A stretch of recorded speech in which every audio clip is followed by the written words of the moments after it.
அனைவருக்கும் அன்பான வணக்கங்கள். இன்றைய தினத்தில் முக்கியமாக கூட்டுறவுத்துறையும் உணவுத்துறை சம்பந்தப்பட்ட கோரிக்கை மனுக்கள் எல்லாம் இருந்தன. எனது சில கருத்துக்களை பாரதிய ஜனதா கட்சியின் சார்பாக பதிவு செய்ய விரும்பினேன். ஆனால் காலம் சமயம் நமக்கு கிடைக்காத பட்சத்தில் அங்கு எனது கருத்துக்களை சட்டமன்றத்தில் பதிவு செய்ய இயலவில்லை. முக்கியமாக இன்றைய நியாய விலை கடைகளில் தரப்படுகின்ற இலவச பொருட்கள் எல்லாம் மத்திய அரசின் திட்டம். அந்த மத்திய அரசின் திட்டத்தை அதற்கு ஒரு அங்கீகாரம் கொடுக்காமல் அந்த திட்டத்தை மத்திய அரசுடைய திட்டம் என்பதை சொல்லுவதை கூட தவிர்க்கின்ற ஒரு சூழ்நிலையை நான் பதிவு செய்ய விரும்பினேன். ஏனென்றால் தமிழர்களாகிய நாம் நன்றி உணர்வு கொண்டவர்கள்.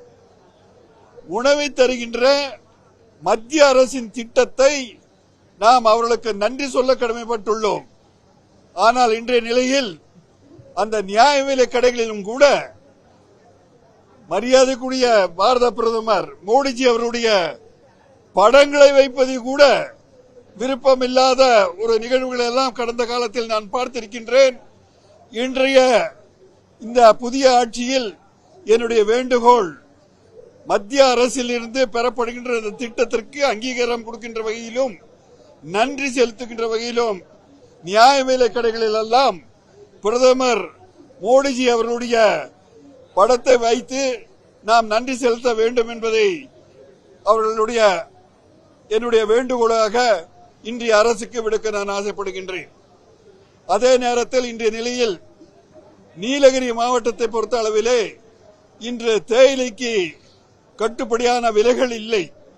ஆகவே கூட்டுறவுத்துறையின் மூலமாக அந்த நியாய விலை கடைகளின் மூலமாக எங்களுடைய தேயிலையை வாங்கி அந்த கடைகளின் மூலம் விற்பனை செய்தால் நிச்சயமாக அந்த விலை சற்று உயர்வதற்கு வாய்ப்புகள் இருக்கும். அதையும் இன்று நான் பதிவு செய்ய விரும்பினேன். ஆனால் வாய்ப்பு கிடைக்காதனால் நான் அங்கு சட்டமன்றத்தில் சொல்ல இயலவில்லை.